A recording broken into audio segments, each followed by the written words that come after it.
కవి, గేయ రచయిత, గాయకుడు, నంది అవార్డు గ్రహీత, ముఖ్యంగా తెలంగాణ ఆణిముత్యం. తెలంగాణ ఉద్యమంలో పౌరు తెలంగాణ ఎన్నో మంచి మంచి పాటలు రాసినటువంటి అన్న మిట్టపల్లి సురేందర్. ఈయన తెలియని ఆహ్, పేరు గాని, ఆయన గురించి తెలియని విషయం అంటూ ఏం లేదు. అన్న ఇప్పుడు సినిమాల్లో మంచి మంచి పాటలు రాస్తున్నాడు. ప్రస్తుతం 'మారెమ్మ' సినిమాతో మరొకసారి మనల్ని అల్లరించరాబోతున్నాడు. అన్న నమస్తే. నమస్తే అండి. ఈ 'మారెమ్మ' ఇందులో అంటే ఇప్పటికే ఎన్నో మంచి మీ సాంగ్స్ వింటుంటేనే కొన్ని మిలియన్స్‌లో ఉంటాయి అవి యూట్యూబ్‌లో చూస్తుంటాం. అవును. సినిమా ఇండస్ట్రీ నుంచి కూడా చాలా వరకు కూడా ఇలాంటి పాటలు ఇంకా రావాలి, రావాలని కోరుకుంటున్న పరిస్థితిలో ఉంది ఇప్పుడు. 'మారెమ్మలో' ఇప్పుడు ఈ పాట ఏ విధంగా అలరిస్తుంది ఏంటి? 'మారెమ్మలో' ఇప్పుడు రిలీజ్ అయిన 'మారి' పాట చాలా మంచి పాట అన్న. హ్మ్. చాలా స్పోర్టివ్ లిరిక్స్ ఉంటాయి అంతా. ఒక గేమ్ ఆడుకున్నట్టు భలే ఉంటాయి అంత చిన్న పిల్లల హ్మ్. నేచర్ మీద ఉంటది పాట. ఒక యానిమల్‌కి, ఒక చిన్న చిల్డ్రన్‌కి మధ్య ఉండే రిలేషన్ మీద హ్మ్. పాట. చాలా బావుంటది ఇది. మంచి పాట, మంచి ఆదరణ పొందుతుంది. ఒక్కసారి చిన్న కొద్దిగా వినిపిస్తే మారీ రారా వారి మనుషుల కన్న నువ్వే మంచోనివి, మారీ మనదొక జారి కొండ కోన మన జాగిరి, చేన్లల్లో చేద్దాము దాదాగిరి, చెరువుల్లో మనదేరా గుండాగిరి, ఊరు మీద తిండి ఉట్టి మీద నిదరా నువ్వు నా తమ్ముడు కదరా రారా మారీ, మారీ మనదొక దారి కొండ కోన మన జాగిరి, హే నువ్వేమో నా ఏనుగంట నీ మీద మహారాజులాగా కూసుంటా, పొద్దంతా ఊరేగుతుంటా మనకు పట్టు పగ్గాలు లేవంట, వాగుల్ని దాటంగా నువ్వే నా పడవ, పోవద్దురా వారి ఎవ్వర్ని పొడవ, ఊరు ఉట్టి మీద తిండి ఊరి మీద నిదర నువ్వు నా తమ్ముడు కదరా రారా మారీ, మారీ రారా వారి మనుషుల కన్న నువ్వే మంచోనివి, మారీ మనదొక దారి కొండ కోన మన జాగిరి, హే బడి గంట వినిపించకుండా పొద్దున్నే మోగించు నీ మెడల గంట, నేనేమో మాస్టారినంట నీకు చదువు సంధ్య నేర్పుతుంటా, మాటలు రాకున్నా నువ్వే నా దోస్తు చెప్తాను రా నీకు పాఠాలు మస్తు, ఉట్టి మీద తిండి ఊరు మీద నిదరా నువ్వు నా తమ్ముడు కదరా రారా మారీ, మారీ రారా వారి మనుషుల కన్న నువ్వే మంచోనివి, మారీ రారా వారి దోస్తుగాళ్ళ కన్న నువ్వే మంచోనివి. అన్నా ఈ పాటల్ని అంటే మీరు రాసే ప్రతి పాట గూడా మనం మాట్లాడే పదాల్లాగా ఉంటాయి. అవునన్న. చాలా స్పష్టంగా ఉంటాయి. ఎంత అంటే చాలా అర్థవంతంగా ఏదో ఉంటాయి. ఈ మధ్య చాలామంది మనం సినిమాల పాటలు చూస్తుంటాం సినిమాలలో. అర్థం కాదు. లిరిక్స్ అర్థం కావు. ఏం ఉండదు. ఆ మ్యూజిక్ డామినేషన్ చేస్తుంటది. అట్లా ఉంటాయి. కానీ చాలా స్పష్టమైనటువంటి ఇంత భావాన్ని మీరు వ్యక్తపరుస్తుంటుంటారు కదా! డైరెక్టర్ గారు మీకు చెప్తున్నప్పుడు మీరు ఎట్లా దాన్ని తీసుకొని రాస్తారది? ఆ భావాన్ని దాన్ని? మీకు మీకు ఈ స్టోరీ మొత్తం చెప్పరు కదా! చెప్తారు, మొత్తం మొత్తం చెప్తారు. చెప్పేస్తారా? మొత్తం ఈ సినిమాకి సంబంధించి కథ అంతా చదివినాను నేను. హ్మ్. కథ ఆ! అంతా చదివినాను నేను. హ్మ్. చదివే రాసినాను పాటలు ఈ సినిమాకి. ఇదో ఓకే. ఇదో డిఫరెంట్ కథ. ఆ! అవును. మీరు నాకు ఆయన సందర్భం మంచిగా అనిపించి ఆయనతోని ఎక్కువ డిస్కస్ చేసి ఓ టకాని రాసేసిన. హ్మ్. మీరు ఇటు సినిమా పాటలు రాశారు. అటు తెలంగాణ ఉద్యమంలో పాల్గొంటూ తెలంగాణ కోసం మంచి మంచి పాటలు రాశారు. ఇటు జానపదం మళ్ళీ ప్రైవేట్‌గా మీరు రాస్తుంటారు కదా! ఈ మూడిటిని ఎట్లా బ్యాలెన్స్ చేసుకున్నారసలు? ఉద్యమం సార్ అదొక పీరియడ్. ఇదొక దాని తర్వాత జరిగిందో పీరియడ్, ఇప్పుడు నడుస్తుందో పీరియడ్ సార్. క్లాసుల్లో ఉన్నట్టు ఉంది. అంతా పాటే కాబట్టి పాట రాయగలిగినాం అంతే. హ్మ్. సరే. ఇప్పుడంటే ఇప్పుడు 2 మళ్ళీ అటు పాలిటిక్స్ అంటే ఇటు గూడా ఉన్నారు. సమాజంలో ఏది జరిగినా దానిపైన స్పందిస్తూ రాస్తుంటారు. మన కల్చర్‌కి సంబంధించి ఇప్పుడు బతుకమ్మ పండుగొస్తే బతుకమ్మ పాటలు రాస్తుంటారు. మిగతా ప్రైవేట్ ఆల్బమ్ మీకోసం చేసుకుంటారు. ఇయన్నంటే ఎలా అంటారు? అది బతుకమ్మ అనేది మా లైఫ్‌లో ఉన్నదండి. నేను పెరుగుతున్నట్టు నా ముందుకు బతుకమ్మ కూడా అట్లా పెరిగింది. బతుకమ్మకు నాకు చిన్నప్పటి నుంచి ఉన్న ఎమోషన్ అది. మా అతిపెద్ద పండుగ బతుకమ్మ పండుగ. హ్మ్. దాంట్లో నాకిప్పుడు నాకు ఎన్ని సంవత్సరాలు ఉన్నాయో బతుకమ్మతో నాకు ఊహ వచ్చిన అన్ని సంవత్సరాల అనుబంధం ఉంది. హ్మ్. కాబట్టే రాయగలిగిన. మీరు సినిమా పాటలు తక్కువ రాశారు. ప్రైవేట్ పాటలు ఎక్కువ రాశారు. సినిమా పాటలు తక్కువ రాయడానికి అంటే ఏంటి రీజన్ ఏంటి? అంటే సినిమా నేను గోల్‌గా పెట్టుకోలేదు సార్. ఫస్ట్ నేను సినిమాకే రాద్దామని వచ్చిన. ఆ! కానీ సినిమాకి నేను రాద్దామని వచ్చినప్పుడు సినిమా అప్పుడు 'ధైర్యం' సినిమా అప్పుడు నాకు ఒక పాట ఆపర్చునిటీ ఇప్పించిన చీటింగ్ చేయడం వల్ల ఆ! ఈ ఇండస్ట్రీలో మనం ఉండలేమురా నాయనా అని వెళ్ళిపోయిన రిటర్న్. చీటింగా? చీటింగ్ జరిగిందండి. ఎవరు? అదో పెద్ద దరిద్రం వదిలేయాలి దాన్ని. జరిగింది. జరగడం వల్ల సినిమా ఇండస్ట్రీని వదిలేసి వెళ్ళిపోయినా. ఆహా! అంతే. లేకపోతే ఇప్పటికి ఇక్కడ సినిమా ఇండస్ట్రీలో మన ఒక 2000, 3000 పాటలు అవుతుండే ఇక్కడ. ఉండేవి. కంపల్సరీగా ఉండేటివి. ఎందుకంటే మీ ప్రతి పాట కొన్ని మిలియన్స్‌లో ఉంటది. హ్మ్. ఓర్ తెలంగాణ ఉండేది. పాట ఎంత అది ఇప్పుడు కాదన్నా ఉండేది. నేను ఇక్కడనే పని చేస్తే ఉండేది. బట్ నేను చేయలేదు వెళ్ళిపోయినా. నాకు అది ఆ జీవితమే నాకు మంచి చేసింది. ఆ! ఇప్పుడు కూడా నాకు సినిమా ఆపర్చునిటీస్ అన్నీ బాగున్నాయి. ఇప్పుడు కూడా నా సెకండ్ ఇన్నింగ్స్ కూడా సూపర్‌గా ఉంది అవును. సినిమా ఇండస్ట్రీతో. అవును. ఇప్పుడు ఈ పాట ఈ సినిమా 'ఓర్ తెలంగాణ' ఈ పాట పెట్టారు కదా! ఇది రాతి బొమ్మలో 'రాతి కొలువైన బొమ్మలో శివుడ పాట. కొలువైన' అదే అయిపోయా. ఇప్పుడు అన్న ఇప్పుడు 20 ఇయర్స్ అదే అయిపోయింది. అయిపోయింది. 'జార్జ్ రెడ్డిలో' అవును. బుల్లెట్ సాంగ్ అది కూడా బుల్లెట్ మంచి అదొక స్టైల్ ఆఫ్ సాంగ్. అక్కడి నుంచే యాక్చువల్‌గా కమర్షియల్‌గా కొంచెం రాయడం స్టార్ట్ అయింది గట్టిగా. కమర్షియల్. కానీ మీరు నాన్ కమర్షియల్ అని కూడా జనాలకి బాగా దగ్గరైపోయినట్టుగా రాశారు. ఆ! అన్న జనం పాట వేరు, సినిమా పాట వేరు. అక్కడ అక్కడ జనం ఏం రాసినా తీసుకుంటారు. హ్మ్. వాళ్ళకేం కావాలి, వాళ్ళు ఏం బాధపడుతున్నారో నాకు తెలుస్తది. వాళ్ళకి ఏది వింటే సంతోషపడతారో నాకు తెలుస్తది. హ్మ్. సినిమా వేరు. సినిమాకొచ్చేసరికి సినిమాకి ఏం కావాలి, సినిమాలో వీళ్ళేం బాధపడుతున్నారు, హ్మ్. వీళ్ళేం ఎక్స్‌పెక్ట్ చేస్తున్నారు అనేది రాయాలి. హ్మ్. ఇప్పుడు నాకు అక్కడ ప్రజా సమస్యలు రాయడం అలవాటుంది. ఇక్కడ దర్శకుల సమస్యలు రాయడం అలవాటు చేసుకున్నాను. అంతే. కరెక్టే. కానీ మీరు అంటే మనం ఈ తెలంగాణ ప్రాంతానికి సంబంధించి ఇక్కడ నేటివిటీ వీటికి ఉన్నటువంటి వాటిని దృష్టిలో పెట్టుకొని పాటలు రాస్తుంటారు. కానీ ఈ ఇండస్ట్రీలో సినిమాలు కొన్ని కమర్షియల్‌గా ఉంటాయి. వేరే ప్రాంతానికి సంబంధించి ఉంటాయి గదా! వాటిని రాయాలంటే ఎట్లా మీకు కుదిరేది అసలకి? సినిమా కథనే అన్న. ఆ హ్మ్. కథా సందర్భాన్ని బట్టే మన దగ్గర పుట్టుకొస్తది. హ్మ్. సందర్భం మీరు ఇప్పుడు ఇద్దరు 'వెంకటేష్' గారు, 'మిట్టపల్లి సురేందర్' ఇద్దరు ఒక సినిమా పోస్టర్‌లు ఎనకాల పెట్టుకొని కూర్చొని పాట రాయాలి. ఈ సందర్భం. వాళ్ళు హ్మ్. కూర్చొని ఏం డిస్కస్ చేసుకుంటారో రాయండి. ఇది తెలంగాణ మాండలికం ఉండాలా? లేదా తెలుగు మాండలికం ఉండాలా? రాయలసీమ ఉండాలా? లేదా న్యూట్రల్‌గా ఉండాలా? చెప్తారు వాళ్ళే. హ్మ్. వాళ్ళు చెప్పిన దాన్ని బట్టి రాస్తాం అంతే. కానీ ఒకప్పుడంటే ఎక్కువ ఏరే ఇది ఉండేది. ప్రాంత మాండలికాలుండేవి. ఇప్పుడు తెలంగాణ మాండలికాలు రూరల్ చాలా ఎక్కువ వస్తున్నాయి సినిమాలు. తెలంగాణ సినిమాలు చాలా కూడా వస్తున్నాయి. చిన్న సినిమాల నుంచి మంచి మనం చూసాం. ఈ మధ్య వస్తున్న సినిమాలన్నీ. అంటే ఇప్పుడు తెలంగాణ వచ్చిన తర్వాత నుంచి ఇవి ఇంత కొద్దిగా పెరిగిందనుకోవచ్చా? ఈ సినిమాల పైన?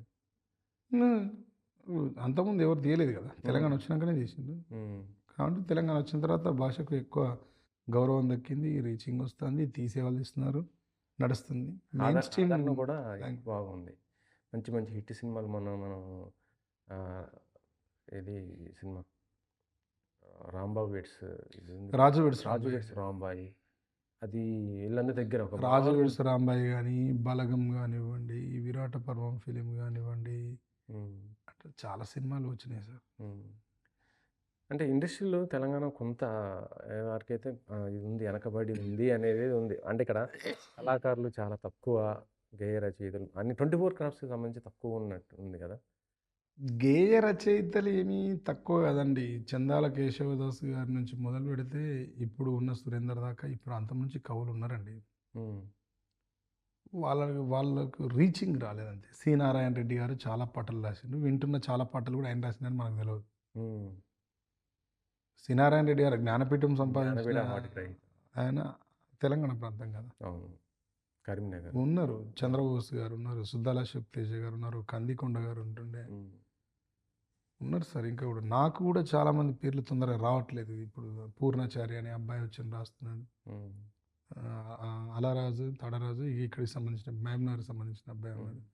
బుల్లెట్ బండి రామ్ లక్ష్మణ్ అని పిల్లన్నారు. 'ఫౌజీ' సినిమాకి కూడా పాట రాసిండు. పాడిండు, యాక్టింగ్ చేసిండు దాంట్లో. హ్మ్. చూసారా మా దగ్గర ఇప్పుడు తెలంగాణ ప్రాంతం నుంచి ఉన్నారండి కవులు చాలామంది ఉన్నారు. వరంగల్ నుంచి వరంగల్ శ్రీనివాస్ గారు ఉన్నారు. హ్మ్. వరంగల్ నుంచి ఇంకో అతను అనితా సురేందర్ అని ఒక ఆయన ఉన్నాడు. హ్మ్. ఆయనతో పాటు నాగరాజు ఉన్నాడు. నాగరాజు. అవును. ఇట్లా బుర్ర సతీష్ అని ఇక్కడ మన కరీంనగర్‌లో ఉంటాడు. ఇది నాకు కూడా అంత తొందరగా రావట్లేదు కానీ చాలామంది ఉన్నారు. హ్మ్. కవులు చాలామంది ఉన్నారు సినిమా ఇండస్ట్రీలో. ఇప్పుడు తెలంగాణ వచ్చి 12 సంవత్సరాలు దాటింది. అంటే ఈ టైంలో అంత మీకు గుర్తింపు వచ్చిందనుకోవచ్చా? అంత ఇండస్ట్రీలో సినిమాలో. నాకు నేను తెలంగాణ రాకముందే సినిమాలు రాసినాను సార్. మీరు అదే తెలుసుకోవాలి. అవును, మీరు ధైర్యం రాశారు. నేను అనేది రాసిన నేను సినిమాల్లో ఇప్పుడు తెలంగాణ రాకముందే సినిమా రాసి తెలంగాణ వచ్చేదాకా పోయి పనిచేసినాం. తెలంగాణ వచ్చినాక సినిమా ఇండస్ట్రీలో తెలంగాణ కోసం ఫైట్ చేసిన సినిమాలు లేవు సార్. మనం రాయగలుగుతాం కూడా మనకి ఇస్తారు ఆ, అంతే. అంటే మనం రాయగలగాలి, మనం ఇక్కడ అందుబాటులో ఉండాలి. నేను తెలంగాణ వచ్చిన తర్వాత కూడా ఇక్కడ ఎవరికి అందుబాటులో లేను. ఎందుకన్నా? నాకు వేరే పని, నాకు నా సొంత రైటింగ్స్, సొంత ఛానల్, సొంత ప్రాసెస్, సొంత పని, ప్రైవేట్ ఆల్బమ్స్. నాకు అక్కడ మంచిగా ఉంది, కంఫర్ట్ ఉంది. కంఫర్ట్ ఉంది కాబట్టి అక్కడ ఉన్నాం. నాకు ఇప్పుడు సినిమా ఇండస్ట్రీ కూడా రాయాలనిపించింది, ఇటు వచ్చినాం. అనిపించింది. ఇప్పుడు అవకాశాలు ఎలా వస్తున్నాయి మీకు? ఎట్లా మిమ్మల్ని మీ టాలెంట్ని వాళ్ళు ఎలా వాడుకుంటున్నారు? ఇప్పుడు వస్తున్నాయి సార్. ఇప్పుడు ఎవరైనా సినిమాలు చేస్తే పిలుస్తున్నారు. ఇప్పుడు వెళ్తున్నాం సార్. ఇప్పుడు రాస్తాను సార్. ఇప్పుడు మీరు కూడా ఇక్కడ సజెస్ట్ చేసినా వెళ్ళి అక్కడే కూర్చొని రాసి ఇచ్చేస్తాను. ఇదే పనిలో ఉన్నాను సార్, ఇంకెటు పోను సార్. ఏం చేయను. మంచి మంచి ఆపర్చునిటీస్ ఉన్నాయి. నేను గతంలో పనిచేసిన చిత్రాలకు సంబంధించిన దర్శకుల దగ్గర పనిచేసి దర్శకత్వ శాఖలో పనిచేసిన వాళ్ళే ఇప్పుడు 20-30 సినిమాలు స్టార్ట్ చేశారు. అందులో నేను రాయగలిగితే నాకు ఓపిక ఉన్న సినిమాలు రాస్తాను సార్. మీ పాటలో ఏదో ఒక భావం, ఒక పెయిన్ కనబడుతుంటుంది ఎక్కువ. ఎందుకు? అమ్మా, నాకు తెలియదు సార్ ఆ పెయిన్. నాకు తెలియదు సార్. నా ఫ్రెండ్స్, క్లోజ్ ఫ్రెండ్స్ మాట్లాడే మాట మీరు మాట్లాడేది ఏదో ఒక పెయిన్ ఉంటుంది. ఆ పెయిన్ ఏదో డ్రైవ్ చేస్తూ ఉంటుంది నిన్ను. అది ఏంది అర్థం కాదని నాకు కూడా తెలియదు సార్. నా లైఫ్లో ఎక్కడ నా చిన్నతనంలో ఏం బాగా బలంగా దెబ్బతిన్నదో, దేన్ని బలంగా నా బ్రెయిన్ కనెక్ట్ చేసుకొని పెయిన్ అనుభవించిందో అది లేదు. కానీ ఆ పెయిన్ఫుల్ అనేసరికి అది ఎక్కువ రాస్తూ ఉంటుంది పెయిన్. అది నాకు కూడా తెలియదు సార్. అవును, మీ పాట ఎంత బాగుంటుందో మీ మీ మీ రాత, మీ పాట, మీ గొంతు కూడా అంతే బాగుంటుంది సార్. Thank you. చాలా బాగుంటుంది అసలుకి. అరే ఇందాక మీరు ఆ పాట పాడుతుంటే అసలు నాకు చాలా అనిపించింది. అరే ఇంత ఏం మ్యూజిక్ లేదు, పక్కన ఏమి లేవు, ఆ వాయిసే అంతా వింటుంటే, మా ఇన్స్ట్రుమెంట్ ఉంటే ఇంకెట్లా ఆయన అది ఇంత వ్యక్తి సినిమాలు ఎందుకు అడపదడప సెలెక్ట్ చేసుకుంటున్నాడా ఏమో అనిపిస్తుంది నాకు. నేను తిరిగాను సార్. నేను తిరిగాను. నాకు ఆపర్చునిటీస్ వస్తేనే రాస్తాను. తెలంగాణ ఉద్యమంలో బాగా పార్టిసిపేట్ చేశారు, మంచి పాట రాశారు. అసలు ఉస్మానియా యూనివర్సిటీ నుంచి పుట్టిన ఆ పాట మొత్తం ఊరతొలగించింది తెలంగాణ ఉద్యమంలో. కేసీఆర్ గారి నుంచి మీకు మంచి కాంప్లిమెంట్ ఏమొచ్చింది తర్వాత? ఆ పాట అసలు కేసీఆర్ సార్ ఏ పాటనైనా అప్రిషియేట్ చేస్తాడు సార్. ఆ పాట తెలంగాణ సమాజాన్ని బాగా కదిలించింది కాబట్టి ఆ పాట విని ఆయన కూడా చాలాసార్లు ఏడ్చిండు. రాతిబొమ్మల సాంగ్ బాగా నన్ను పిలిచి అడిగి దాంట్లో ఈ రాతిబొమ్మల కొలువైన శివుడు పాటలో శ్రీకాంతాచారి గురించి రాయి తమ్మి, అది తెలంగాణకు సంబంధించింది అవుతుంది. కనీసం ఈ పాట ద్వారానన్నా సోనియా గాంధీకి, ఆమె కూడా ఒక మాతృమూర్తి కదా, ఆమెకు ఇట్లా ఈ పాట ద్వారానన్నా తెలంగాణ అనుభవిస్తున్న పెయిన్ ఏందనేది తెలుస్తుంది తమ్మి, చేయమని చెప్పి అడిగింది. ఆ పాట రిలీజ్ అయ్యి ప్రజాదరణ పొందినప్పుడు చాలా అద్భుతంగా అభినందించారు సార్. ఎన్ని వేదికలే చెప్పేది పాట గురించి. ఇంకంతకంటే ఏం పెద్ద ప్రశంస ఉంటుంది. కరెక్టే, అది చాలా కరెక్టే. కానీ అలాంటివి ఉన్న పరిస్థితుల్లో, అంటే ఇప్పుడు తెలంగాణ వచ్చింది, 2 రాష్ట్రాలు ఏర్పడ్డాయి, కానీ ఇంకా ఎక్కడో తెలియని డిస్టర్బెన్స్ కొద్దిగా అప్పుడప్పుడు జరుగుతుంటుంది. అది అన్నదమ్ముల మధ్య ఎప్పుడు ఏదో అన్నదమ్ముల మధ్య ఉండొచ్చు, కానీ బద్ద శత్రువులా అయిపోయి ఎంత దారుణమైన పరిస్థితికి మనం పోతున్నాం ఈ మధ్య. చాలా వరకు సోషల్ మీడియాలో అంటే శత్రుత్వం ఏమీ లేదు సార్. కేసీఆర్ గారు చైర్లో కూర్చున్నప్పుడు ఈ వాతావరణం ఎందుకు లేదు? అదే ఆయన అందరినీ గౌరవించిండు, అందరినీ మర్యాద చేసిండు, అందరితో సమంగా ఉన్నాడు. ఇప్పుడు కూడా బాగానే ఉంది, కానీ ఏదో జరుగుతుందో ఏం జరుగుతుందో మాకు కూడా తెలియదు. 4 రోజులు అయితే వాళ్ళే జనమే తీర్పిస్తారు, చెప్తారు. ఆ తర్వాత అంతా అదే కుదురుకుంటుంది. మనం ఏం చేయలేము. ఇప్పుడు ఇడుపు కాయడం మీద ఫైట్ అయింది, ఇప్పుడు సైలెన్స్ అయింది. అట్లనే ప్రతిదానికి ఒక సొల్యూషన్ వస్తూ ఉంటుంది. ప్రతిదానికి ఒక సొల్యూషన్. ఇడుపు కాగితం అంటే ఇప్పుడు చెప్పండి, నిజంగా అది అంటే ఎవరు ఏ ప్రాంతం వాళ్ళు వాళ్ళు దాన్ని సమర్థించుకుంటుంటారు. ఒక తెలంగాణ వాళ్ళు కంపల్సరీగా అరే ఏంది ఇప్పుడు ఏదో సినిమాలో ఇప్పుడిప్పుడే తెలంగాణ పైన వస్తున్నది, సినిమాను చూపిస్తున్నారు తెలంగాణ పైన, కవులు కళాకారుని ఇలా కొంత ప్రోత్సహిస్తున్నారు, ఇలాంటి వాటిని కూడా ఎగతాళి చేస్తారా అంటే దానికి తెలుగు డబ్బింగ్ ఉంటుందా అనేది ఒక నిజంగా అవమానకరమైన మాట. ఏ అవమానం లేదు, పర్లేదు. వాడు పనికి మాలాడు. ఎవరు మాట్లాడింది? ఎవరో పనికి మాలాడైనా అది సార్ చంద్రబాబు గారు మాట్లాడిందా? చెప్పండి మీరు. డిప్యూటీ సీఎం అంటే పవన్ కళ్యాణ్ గారు మాట్లాడిందా? ఆ క్యాబినెట్లో ఎవరైనా మాట్లాడిండ్రా? అలా అనుకుంటే అక్కడ ఉన్న యాక్టివిస్టులు ఎవరైనా మాట్లాడిండ్రా? అన్న మీరు ఇదే చెప్తున్నారు కదా, ఎవ్వరు లేదు అన్న. సోషల్ మీడియా వాటి సోషల్ గురించి మీడియా మనం మీరు పట్టుకొని మీరు మాట్లాడద్దు. డిప్యూటీ సీఎం పవన్ కళ్యాణ్ అని అంటున్నారు కాబట్టి నేను చెప్తా. తెలంగాణ వాళ్ళ దిష్టి తగిలి కోనసీమ కొబ్బరి చెట్లని ఇదైపోయాను ఇక అది ఎంత వేరు, issue అది రాజకీయం అండి. రాజకీయంలో లక్షలు మాట్లాడుకుంటారు. వాటి గురించి మనం డిస్కస్ చేసుకునేది కాదు. ఉమ్, రాజకీయం చాలా ఇష్టం ఉన్నట్టు మాట్లాడుకుంటారు. మన సబ్జెక్ట్ అది కాదు. ఉమ్, నేను చెప్తున్నాను కదా. ఉమ్, అసలు వాటి గురించి మనం డిస్కస్ చేసుకోవాల్సిన అవసరమే లేదు. ఉమ్, మన సబ్జెక్ట్ వేరు, అది వేరు. ఉమ్, రాజకీయం ఇక్కడ పనికే రాదు.